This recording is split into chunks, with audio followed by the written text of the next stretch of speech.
Kehidupan kan emang horor, Kak. Ya, film aja yang horor, kayak jangan hidup yang horor. Jangan ya. Oke. Makin kontradiktif kan? Iya, makanya. Wanita ahli neraka tapi pakai hijab. Karena sebenarnya ini bukan film azab, balik lagi. Oke, bukan ya. Bukan. Dari religinya. Tapi justru ini memang benar film horor religi. Jadi ada unsur spiritualnya. Nah, ini sih, apa disuruh belajar naik motor. Seumur hidup kan nggak bisa naik motor karena nggak pernah belajar dan orang tua juga nggak mengharuskan kan. Iya, oke. Akhirnya karena ada satu scene di film ini yang harus naik motor, belajar. Di Visinema bolak-balik ngangeng-ngangeng sekecil itu space-nya, belajar gitu kan. Motor metik. Terus deg-degan karena masih belum bisa-bisa banget. Zaman aku masih SMA yang gue pengen pokoknya berkarir apa gimana. Sekarang ngajar karir oke. Tapi kalau dapat sultan nggak nolak gitu.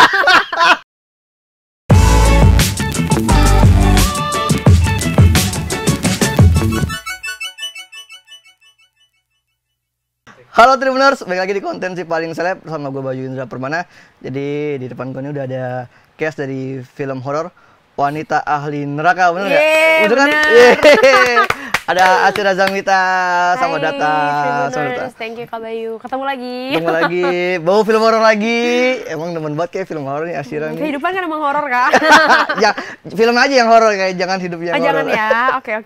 Jadi apa ini film Wanita Ahli Neraka? Judulnya serem banget. Ahli Neraka. Ahli Neraka. Coba deh kita lempar dulu ya dari netizen nih, karena aku tuh selalu wondering kalau misalnya cerita ke temen gitu, gue lagi syuting nih film Wanita Ahli Neraka, mereka pasti persepsinya beda-beda. Nah kalau di otak kamu Wanita Ahli Neraka tuh kayaknya kenapa? Dia sepanjang hidupnya melakukan hal-hal yang bikinnya dicap ahli neraka. Iya, dosa banget kayak ini orang, dosa banget. Mohon maaf, ini bukan film azab, Bang. Maaf banget. makanya kan Wanita Ahli Neraka kok judul religi ya gitu. Religi. Dan yang lebih anehnya lagi, mungkin kalau Tribuners ngelihat di trailer atau di posternya, teaser poster ya. Trailer bahkan belum ada. Teaser dan teaser trailer, first look dan juga poster itu kita menggunakan hijab semua. Makin kontradiktif kan? Iya, makanya. Wanita ahli neraka tapi pakai hijab. Karena sebenarnya ini bukan film azab, balik lagi. Oke, bukan ya. Bukan. Dari religinya. Tapi justru ini memang benar film horor religi. Jadi ada unsur spiritualnya. Dan bahkan I can tell kalau ini juga sebenarnya bisa mengangkat tentang emansipasi wanita juga. Itulah ada nama Wanita Ahli Nerakanya. Yes. Apa garis besarnya sebenarnya apa menceritakan benar tadi wanita-wanita yang mungkin banyak dosa itu kan? Bukan ya, sekali lagi. Jadi sebenarnya Wanita Ahli Neraka ini premisnya cukup simpel.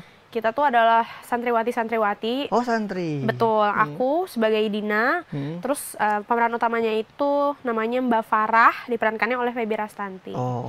Kita ini memang udah satu pesantren dari kecil ceritanya. Dan kita diasuh oleh Umi sama Abi manggilnya.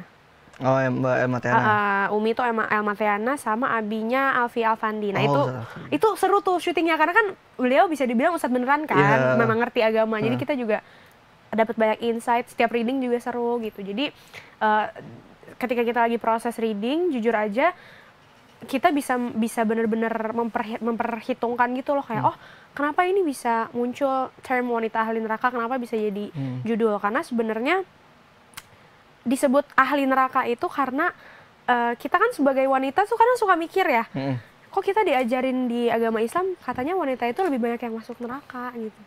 Kenapa gitu alasannya? Itu pertanyaan yang kritis tuh yang muncul. Iya ya kayak gitu. Kenapa judulnya Wanita Ahli Neraka? Baru ingat lagi ya. Ya kan banyak yang bilang katanya di neraka tuh nanti akan lebih didominasi oleh wanita. Kan bingung maksudnya kenapa.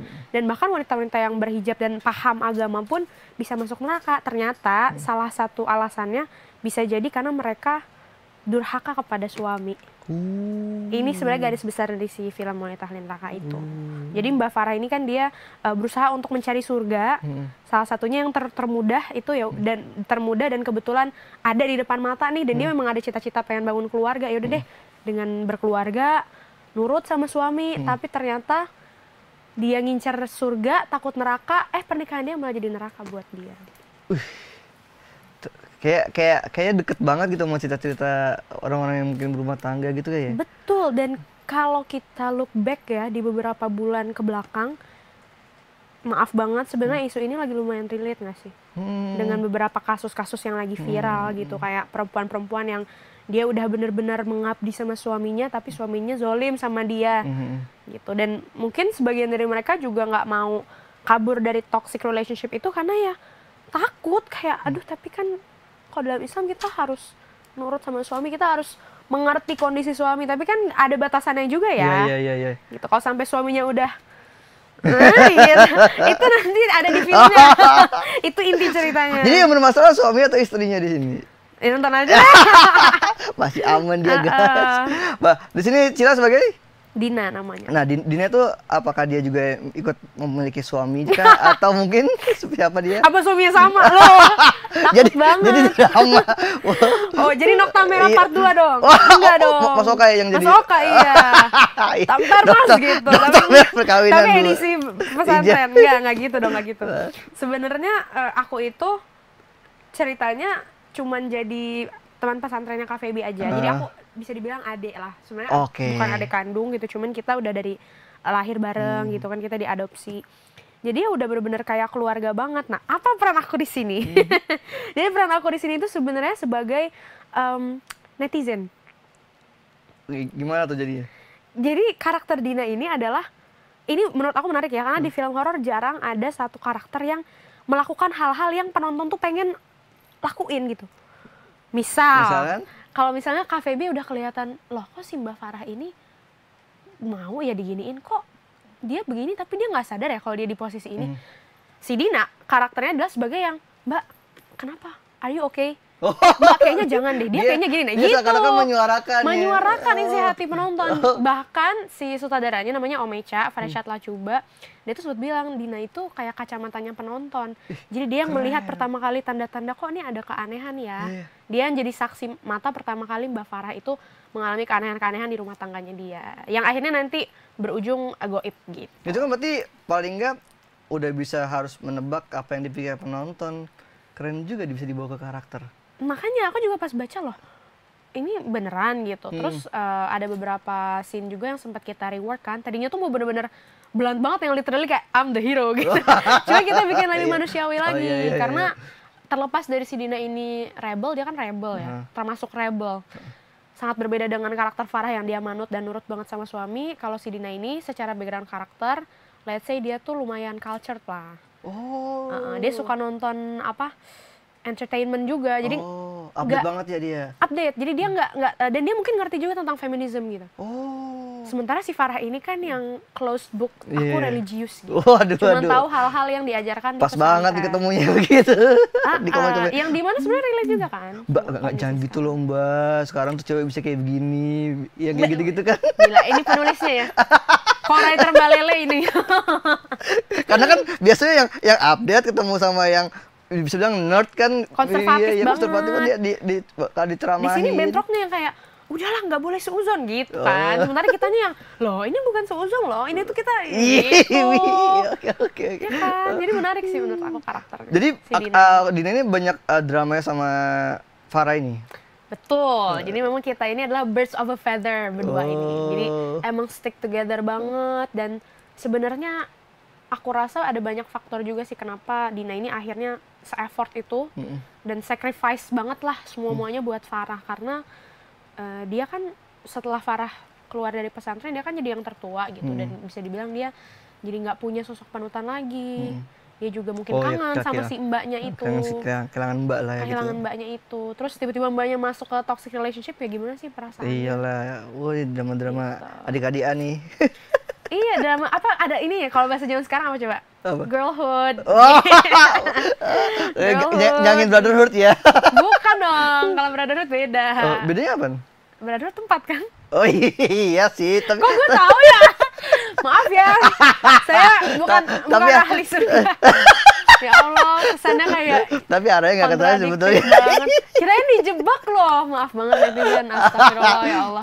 Tapi di sini horornya di mana? Apakah ada sosok hantu yang akhirnya diwujudkan atau hanya bersifat hukuman-hukuman saja kah? Nah, dari Tuhan. Lagi-lagi ya, ini bukan film azab ya. Sebenarnya itu tadi sih, walaupun kita cerita seolah-olah ini adalah film drama yang syarat makna gitu, cuman tetap aja ini adalah film horor ya teman-teman. Jadi akan ada tetap penampakan-penampakannya, jump scare yang bikin wah itu ada, hantu-hantunya tetap ada, karena apa? Itu adalah perwujudan dari si toxic relationship itu. Jadi ada sesuatu yang terjadi di rumah tangga mereka, akhirnya ada hal goib, dan tiba-tiba duar gitu. So, kita udah mulai menebak-nebak seperti apa jalannya ya. Ini nggak sehat loh Mbak Farah. Itu terjadi sesuatu di rumah tangganya. Terjadi sesuatu, dan akhirnya yang berawal dari kita suuzonin, kayaknya dia gini, kayaknya dia gitu. Oh ternyata ada unsur goibnya. Itu yang sebenarnya juga orang-orang di Indonesia mungkin kadang suka denial ya, maksudnya. Oh iya. Somehow ada beberapa orang yang mungkin memang preferensinya mereka logical banget. Jadi enggak lah, mungkin ini, mungkin itu, tapi ternyata memang ya main goib, main apa, ilmu hitam itu kan bisa aja. Emang tanpa mengurangi makna suuzon sendiri, emang kebanyakan dari kita kayak nggak mau itu ngikutin logika. Mungkin kayak ini kayaknya aneh deh, tapi nggak boleh suuzon. Nah kadang-kadang suka kebentur sama itu tuh, nggak boleh parah suuzon. Ya? Parah banget nih mah. Suaminya saya. Wah, Oka dong. Oh ya, Kak Oka itu nama karakternya Wahab. Oh Wahab. Ini juga seru nih, aku lupa nih cerita. Kenapa? Karena kita, ya Allah, Ashina Zamita nge-carry banyak banget nih. Semua karakter di-carry sama gue. Enggak Bagus apa-apa. nih, biasanya dia benang merah di sini nih. Nggak apa-apa, seru. Karena aku emang invest sama ceritanya kan. Oh iya, oke. Jadi yang bikin menarik lagi, karakter Wahab itu digambarkan sebagai calon, apa ya, aku lupa, calon bupati nggak sih Kak? Oh. Calon bupati. Jadi ya kan, gitu, udahlah itu cuman satu kalimat yang bisa kayak relate banget ya, calon bupati, kepala daerah nyarinya perempuan-perempuan yang pesantren. Kenapa? Biar apa? Biar bisa. Nah, itu. Asyira ini ya. Gitu. Bahaya loh. Maksudnya biar ya apa? Tergantung netizen lah. Maksudnya perspektif. Biar bisa diajarin agamanya, bisa share agama. Tapi apakah laki-laki itu ketika mencari perempuan yang maunya ahli surga, ngerti agama, apakah dia sendiri bisa menjadi imam yang baik dan ngerti agama? Itu dia yang harusnya ditandai. Itu dia. Tapi yang menarik buat kamu dari karakter si Dina ini, selain dia dari kacamata netizen dan penonton, apa? Buat kamu pribadi? Yang menarik, ini pertama kali kayaknya aku syuting pakai hijab. Bener. Pertama kali seumur hidup aku syuting yang kayak film panjang gitu, yang karakternya bener-bener aku kulik, dan karakternya pesantrenan terus berhijab gitu. Yang dimana mama aku tuh udah mimpi banget, pengen banget Ashira dapat karakter yang Islami gitu ya. Dapat tapi horor, tapi ya nggak apa, karena kita tetap masih memasukkan ada pesan-pesan moral dari sudut pandang agama Islam. Jadi still a religious movie. Berarti hijab itu udah dikasih tahu dari awal. Kamu akan berhijab nih? Aku pas casting jangan salah, pakai hijab datang-datang.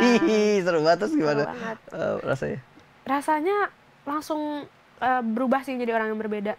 Agak beda sih dari casting film yang lain mungkin, karena kalau kita berhijab itu kan langsung secara muka kan kita berubah ya. Kayak nggak ada rambutnya, terus bajunya tangan panjang, kayak langsung into karakter tuh lebih cepat.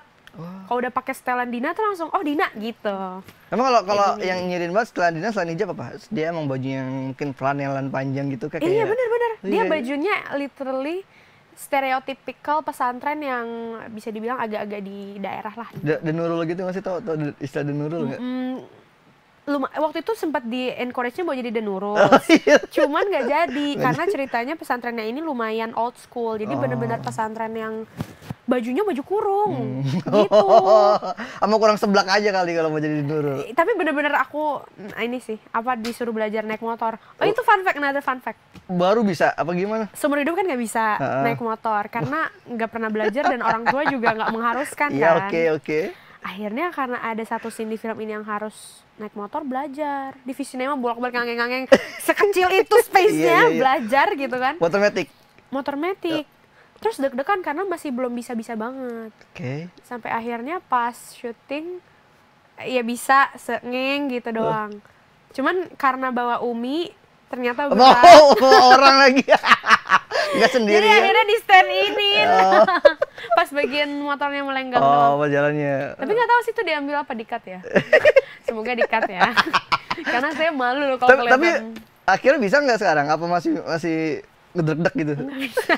Kenapa? Nggak Kenapa? bisa. Takut? Nggak tahu, susah aja. Mungkin karena aku juga badannya kecil kan, aku kan nggak terlalu tinggi. Nggak tinggi bahkan, jadi kayak motor agak juga susah. nggak gede-gede banget kok sekarang. Sebenarnya lebih butuh keberanian sama keseimbangan. Cuman karena aku ragu kali ya. Jadi pas mau berhenti kayak gitu. Oh, iya. Kalau orang yang berani kan anak kecil pun bisa gitu kan bisa sebenarnya. Kadang emang ragunya tuh di berhentinya. Kalau udah di jalan tuh sebenarnya udah stable aja. Cuman kalau let's say misalnya kena macet atau apa kan, kita kaki harus turun tuh. Nah itu kayak aduh, mana kaki gue pendek lagi. Gitu. Lama nggak belajar waktu tuh nyoba-nyobanya? Lumayan. Berapa hari? Seminggu? Ada kira-kira semingguan beberapa kali, dan kita kan juga kepotong reading, workshop, terus fitting, foto segala macam, jadinya ya nggak terlalu maksimal gitu. Dan nyampe sana, mohon maaf, medannya juga agak yang batu kan? Gitu. Jadi ya mudah-mudahan tidak merusak esensi sini. Berarti syutingnya berapa hari ini? Sebulan? Syutingnya enggak lama. Benar-benar kayaknya cuman 20-an deh. 20-an hari. Tapi aku cuman 2 minggu, 14 hari. Dan syutingnya juga nggak jauh-jauh di puncak. Gitu. Terus selama 14 hari pakai hijab terus tuh, nggak dilepas-lepas? Iya. Kalau Mbak Farah ada.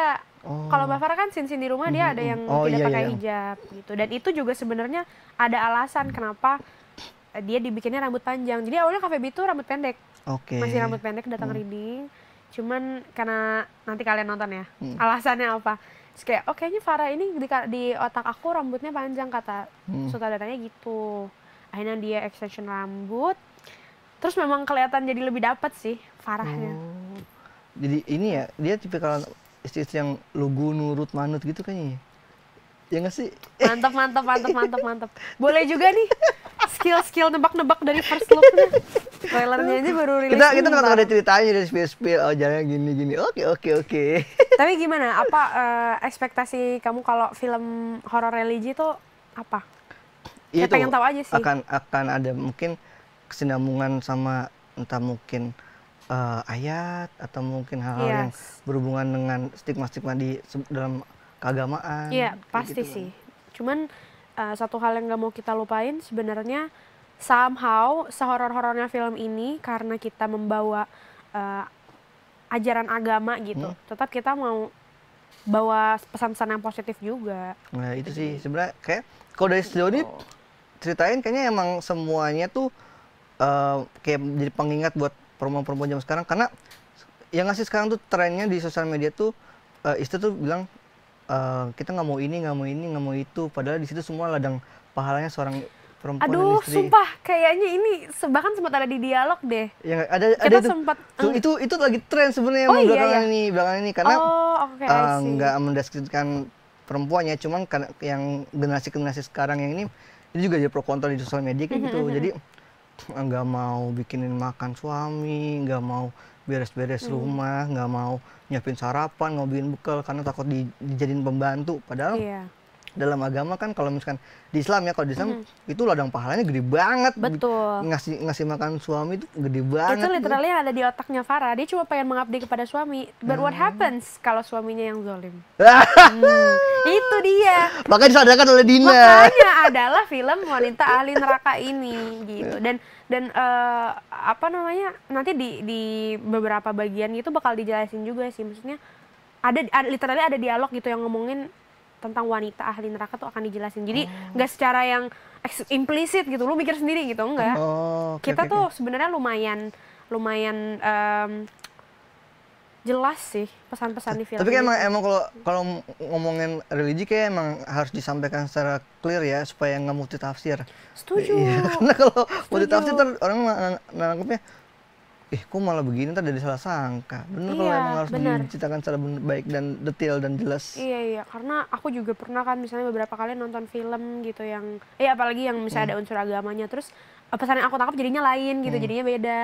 Nah kalau di film ini ya kita maunya lebih ke sejelas-jelasnya ngasih tahu bahwa ya kalau bisa jangan melakukan ini adalah akibatnya kalau kamu berlebihan.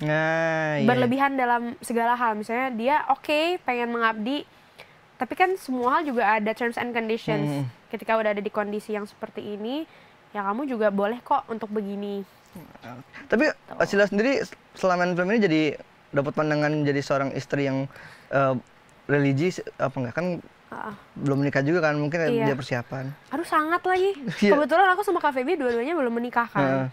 Dan Kak Alfi belajar agama banget. Oh ada Ustadz Alfi lagi, pasti banyak diskusi sama beliau tuh. Betul, dia juga sangat-sangat berjasa gitu ya untuk membantu kita dalam mempelajari tentang ayat-ayat. Terus kalau dalam Islam itu hukum-hukumnya gimana, secara fikihnya kan beliau paham banget gitu. Jadi ke skrip juga pastinya ada beberapa notes yang kayak kalau gini takutnya jadi begini deh di tafsiran orang, kayak kita bagusnya gini deh, kita kayak bawa sosok ini deh gitu. Terus Umi Elma udah menikah juga kan gitu, jadi udah ngerti banget. Kak Oka juga udah, jadi aku sama Kak Feby tuh yang nyatet gitu.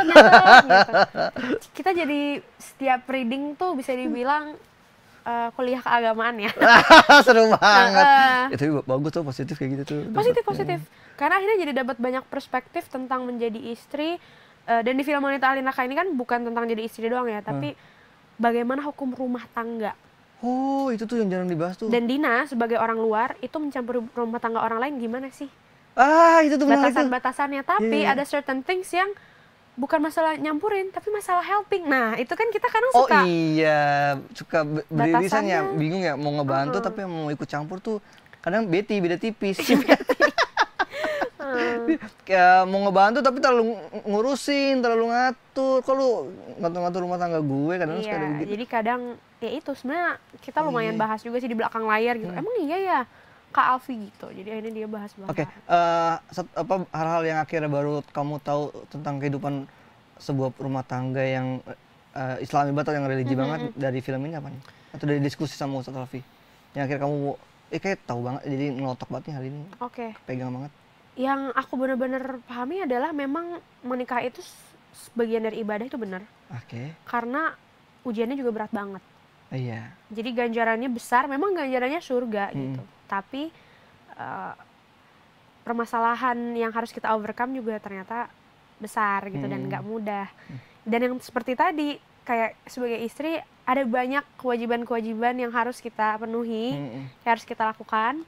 Cuman notes untuk laki-laki zaman sekarang ya, tolong jangan hanya karena kita sudah melaksanakan kewajiban kita jadi dipinggirkan hak-haknya. Nah itu yang mungkin itu yang suka banyak di misunderstand. Gesekannya di situ, si perempuannya yang masih meminta haknya akhirnya dia lupa sama kewajiban, terus laki-laki juga pengen dapat haknya akhirnya lupa buat haknya pengen dapat haknya sebagai suami tapi lupa haknya istrinya. Cuma mungkin karena aku juga anak Gen Z yang lumayan update sama isu-isu feminisme lah, terus equality lah kan lumayan update dan sebenarnya lumayan memegang lah prinsip-prinsip itu. Cuman akhirnya jadi dapat, ngerti gak sih Kak, jadi dapat pencerahan. Oh, nggak semua hal di dunia ini bisa sebagai kita yang, kalau kita beneran orang muslim ya, nggak bisa kita pikir secara logika.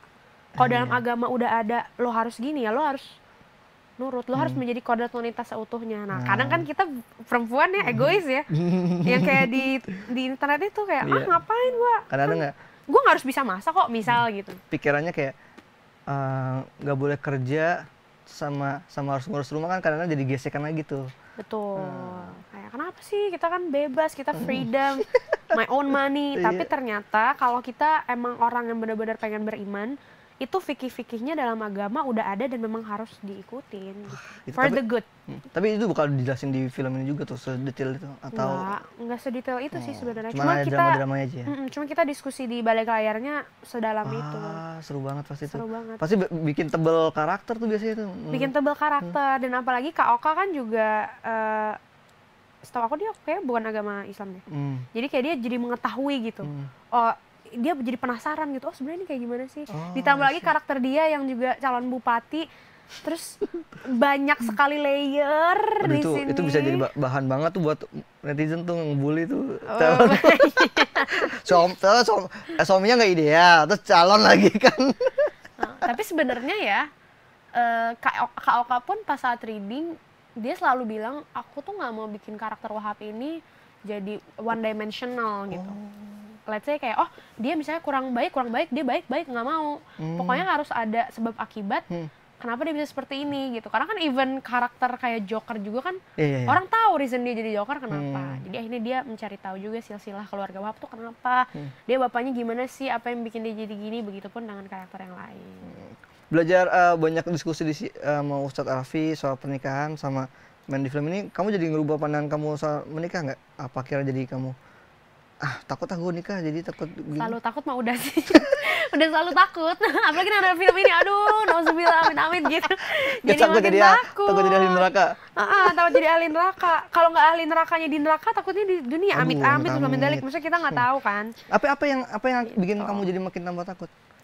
Lebih ke itu tadi sih Kak, karena kan kita sebagai perempuan ternyata kewajibannya juga banyak, tanggung jawabnya banyak, dan akhirnya aku pelajari adalah kita udah berkeluarga itu harus menyampingkan ego, Bahaya tuh.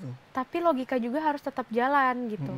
Kayak harus pakai hati, tapi ada kadar-kadar tertentu yang dimana jangan sampai hati itu bikin kita jadi buta juga, cinta buta gitu, yang nggak bisa ngelihat situasi. Tapi kan kadang susah ya, karena kalau udah cinta tuh semua kita lakukan. Apapun dan demi sayangku. Tapi berarti kamu takut ini ya, kalau nanti tiba-tiba menikah disuruh berhenti kerja gitu? Ada ketakutan itu? Kalau soal itu nggak tahu sih. Sebenarnya balik ke kondisi rumah tangganya kayak gimana gitu. Laki-lakinya seperti apa, pekerjaannya seperti apa, alasan yang dia beri buat kita apa gitu. Tapi kalau sekarang ini ya, udah capek sih jadi independent woman. Ada tahu soundnya di TikTok kan? Apa independent woman? Gue kalau bisa dibayar, gue maunya dibiayain. Gitu. Ada tuh di TikTok. Kalau bisa provide aku gitu ya. Udah capek jadi independent woman. Ya akhirnya makin dewasa. Kalau dulu kan kita zaman aku masih SMA yang gue pengen pokoknya berkarir apa gimana. Sekarang ngajar karir oke. Tapi kalau dapat sultan nggak nolak gitu. Lucu banget. Bagus, realistis itu bener. Realistis. Nah tapi jangan yang zolim. Itu emang pentingnya cari laki-laki tuh bukan cuma soal kaya, tapi akhlaknya. Tapi akhlak juga mesti jadi ini sih kadang-kadang sekarang. Iya, akhlak di depan dong yang mestinya ya. Iya sih. Cuman kan ini sebenarnya ada satu poin juga yang akhirnya aku dapetin dari film Wanita Ahli Neraka. Kalau dulu kan aku selalu beranggapan, kalau kita menjadi sosok yang baik, wanita yang baik, mengerti agama, kita patuh segala macam, jodoh kita cerminan diri kita. Itu selalu dibilangin orang-orang tuh. Selalu dibilang orang-orang. Tapi pada kenyataannya di real life pun, even bukan di film, kan banyak kejadiannya orang berpasangan dengan sosok yang malah 180 derajat berbeda gitu. Malah jadi jahat ke dia gitu, malah bukan imam yang baik, atau bukan pasangan yang baik, bukan istri yang baik, bukan suami yang baik. Bisa jadi itu adalah ujian sih dari Allah. Ujiannya bentuknya pernikahan lagi. Kasian banget ya. Pernikahan kasian. Tapi kan ujian juga ada batasannya ya. Makanya nonton nih. Jangan kayak Farah ya. Ini ujian tuh ada batasannya. Nah, gitu. Sepanjang apakah batasannya Farah dapat ujian ini? Nah, itu premis film kita ya. Berarti ujiannya Farah adalah suaminya sendiri. Ya nggak sih? Ya, nonton aja. Nonton aja. Tapi kamu ketika tawarin film ini, apa yang bikin kamu tertarik banget? Ceritanya aku tertarik banget. Dari judul aja udah Wanita Ahli Neraka. Apa gitu. Sempat berpikir kalau film ini bakalan mengangkat tema azab. Iya kan? Karena pas denger judulnya. Iya, kayak ini apakah orang yang seumur hidupnya dia maksiat gitu. Ternyata pas diceritain premisnya, garis besarnya, wow gitu. Aku merasa sangat suka, dan karakter Dina ini juga banyak persamaannya sama aku. Jadi bisa nih kayak aku gitu dapetin karakter ini. Alhamdulillah setelah pertimbangan beberapa orang ya rezekinya aku gitu. Alhamdulillah. Berarti syutingnya kapan? Bulan Juni Juli. Juni sampai ini di Bogor atau di mana? Iya, di Puncak. Itu selama syuting di situ tuh full atau ada yang di Jakarta dan di daerah? Enggak ada, pokoknya full di sana, semua di pesantren, di rumah, dan segala-galanya di sana. Tapi ini apa sih latar mungkin apa sukunya, apa Jawa kah ini di sini ini pakai atau Sunda? Nah, awalnya tuh sempat mau diarahin ke Sunda kan. Dan aku juga seneng karena mama aku orang Sunda. Jadi enak gitu. Kalau pemukiman kan orang Jawa. Nah, ini sekarang bahasa Jawa. Sunda, pengennya kayak biar bermacam-macam yuk gitu. Ternyata setahu aku ya, seingat aku tuh nggak jadi. Jadinya kayak umum aja gitu bahasa Indonesia. Jadi tidak membawa suku apapun. Berarti buat kamu ini film horor yang ketiga yang syuting udah syuting. Yang udah syuting. Yang satu kan belum tayang, terus yang satu udah tayang tahun ini. Jadi ini yang kedua di tahun ini. Tapi kan kamu juga musik juga, terus sekarang acting juga, tuh gimana Kak? Dua-duanya jalan bareng? Ya gitu. seru. Maksudnya menyenangkan gitu, karena ini juga lumayan, oh ya ini juga lumayan dibawa ke karakter Dina juga ya. Apa tuh? Si unsur penyanyi ini, kayak Dina itu ada cita-cita dia tuh pengen jadi penyanyi. Ih, seru banget. Gitu. Tapi sebenarnya nggak terlalu diperdalam, cuman itu sebenarnya lebih ke jadi kisi-kisi aja bahwa Dina ini orang yang culture. Ya, update banget ya. Walaupun dia di daerah, dia pesantren yang bukan menengah ke atas, tapi ya dia culture, perbedaan dia sama Farah ada di situ gitu. Yang dia masih lumayan suka dengerin musik, dia pengen ke kota, jadi bintang masih gitu. Terbuka sama musik biasanya kan. Kalau yang konvensional banget dia nggak mau tuh, mungkin. Farah tuh. Oh nggak mau. Cita-cita mungkin jadi ustazah, bukannya menjelekan ya, cuman mungkin kalau misalkan jadi Korea biasanya. Iya, setuju gitu. Ya udah akhirnya pembicaraan sama Om Echa, sutradaranya, dan Om Echa ternyata malah dan semua tim sebenarnya ya sangat mengapresiasi banget sih si profesi aku yang di luar jadi aktor ini jadi penyanyi gitu. Jadi sekarang tim aku juga yang dari nyanyi support juga buat film aku. Jadi alhamdulillah saling mensupport aja. Tapi jalan barengnya susah nggak bagi waktunya? Enggak juga sih. Enggak juga. Karena aku belum yang rutin nyanyi banget kan gitu, masih ke promo-promo. Cuman kan abis ini rencananya mau rilis EP teman-teman. Waduh. Alhamdulillah, dan itu lumayan back to back sama si film aku ini Wanita Ahli Neraka. Jadi lebih ke aku harus mengatur dan membagi porsi promonya itu aja. Kan image-nya beda banget soalnya. Tapi udah kalau image-nya beda banget. Kalau orang pasti nanya kan udah bisa milih belum dan salah satunya. Itu pertanyaannya kayak udah di 3.540 kali ditanyain ini, setiap promo pasti begini. Tapi biasa kan orang akan dihadapkan pada sebuah pilihan. Nah ini apakah masih belum bisa memilih atau udah bisa memilih? Kenapa harus memilih kalau dua-duanya bisa diatur gitu loh? Kan hidup ini tentang ini ya, apa namanya, balance. Nah tapi sebenarnya kalau seorang Asri Razamita, kan kalau Dina kecilnya cita-cita sebagai penyanyi. Seorang Asri Razamita dulu kecilnya apa cita-citanya? Sebenarnya dari dulu aku udah pengen jadi entertainer, karena papa mama bilangnya aku udah seneng tampil gitu. Tapi sebelum menekuni dunia ini, sebenarnya aku sempat cita-cita pengen jadi dokter. Wah, seru banget.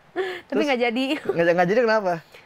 Nggak tahu, kayak emang kayak born to be an entertainer aja, udah suka seni, jadi udah melupakan yang lain-lain. Profesi yang lain udah dilupakan. Tapi yang jadi dokter tuh kan biasanya kalau anak kecil kayak pengen-pengenan aja, ngeliat gitu. Atau emang sebenarnya udah sempat ditekunin kayak mungkin banyak belajar atau mungkin pengen masuk kedokteran.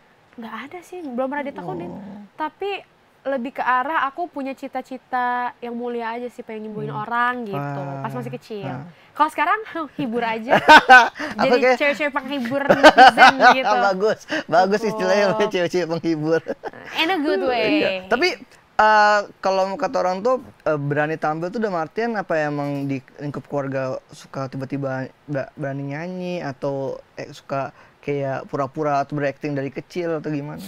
Pura-pura berakting ya? Enggak gitu ya? Kan suka ada anak kecil suka acting-actingan marah. Oh iya. Gitu. Aku tuh dulu emang udah bisa nyanyi dari kecil banget. Jadi udah sebelum bisa baca itu udah bisa nyanyi katanya, kata mama.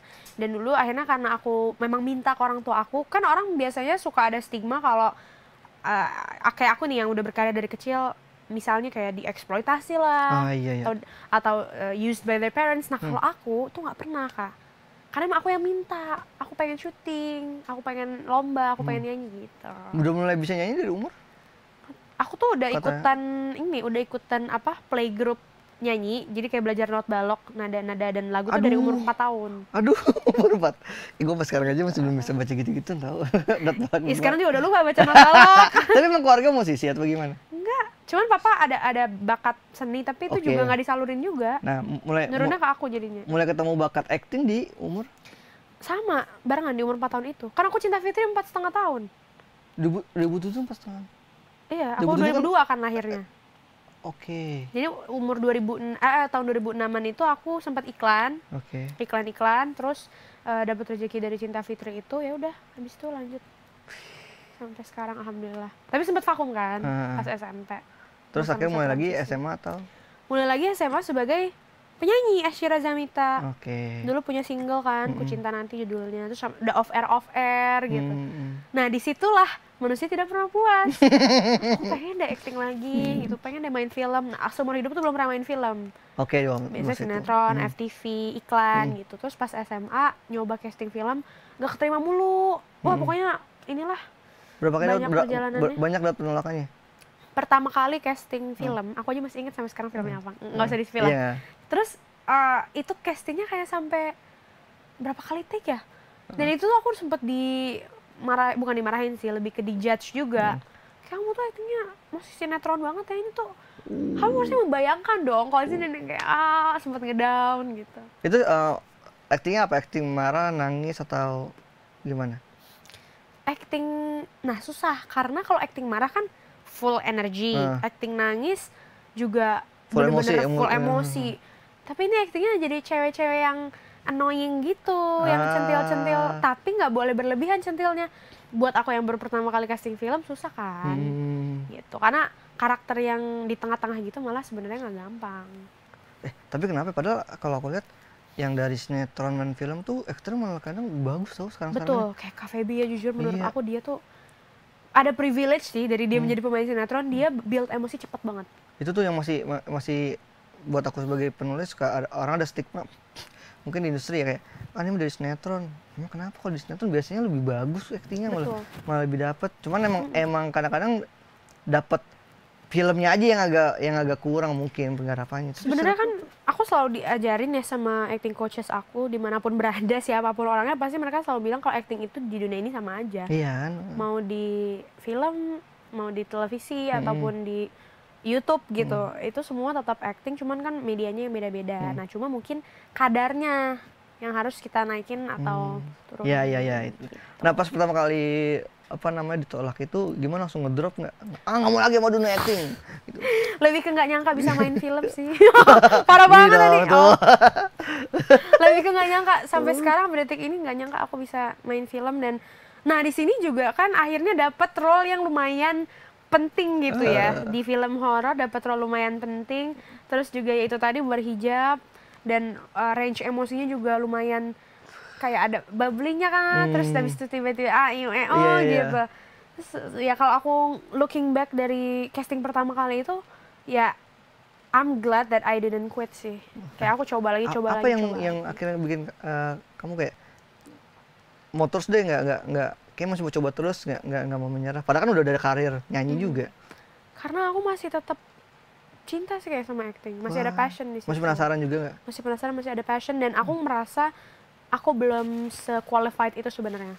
Jadi aku paham ketika aku tertolak, memang pada saat itu kualitas aku baru sampai tahap situ.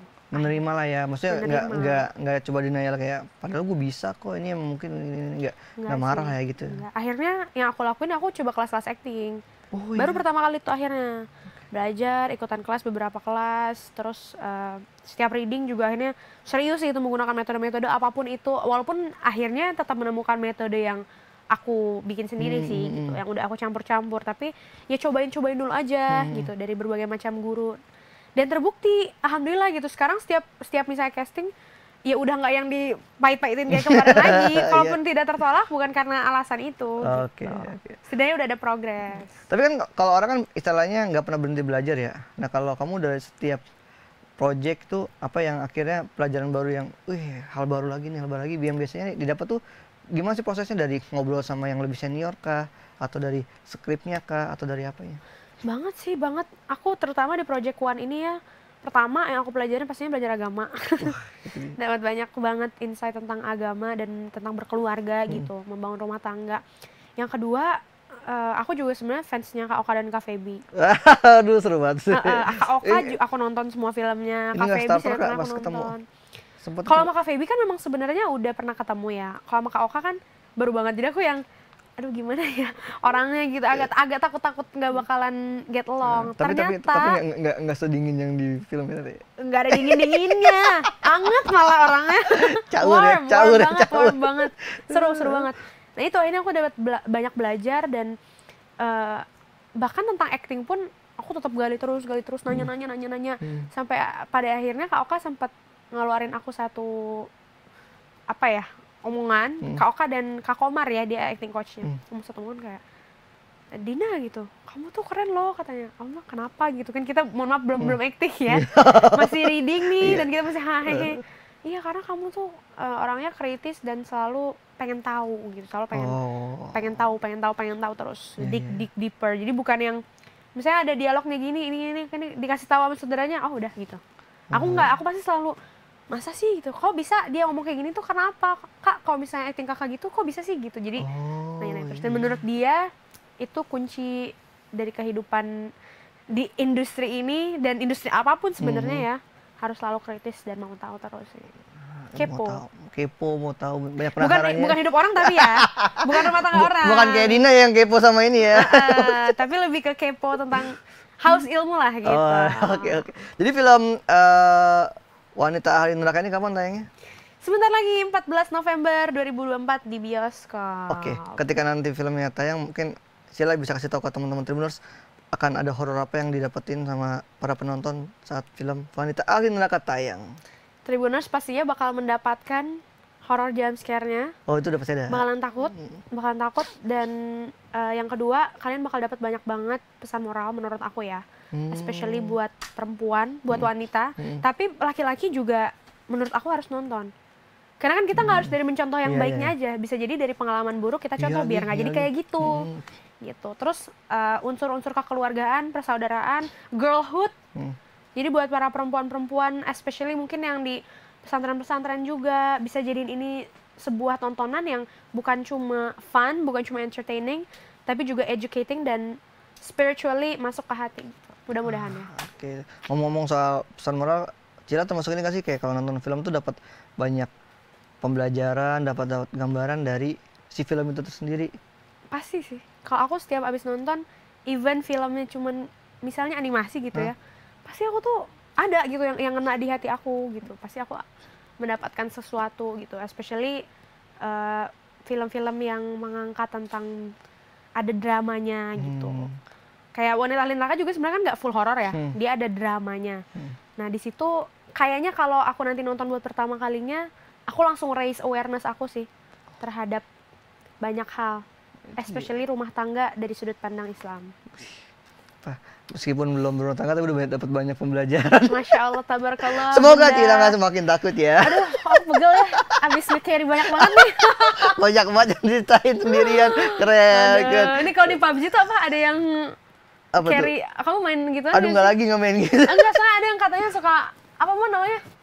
Carry. Nggak tahu ya. Kalau main game tuh suka ada yang iya, carry bahasa sih carry game teman-temannya kan. Yang lainnya pada noob semua teman-temannya. Nah, kalau ini lebih ke non-existent ya, nggak ada temannya.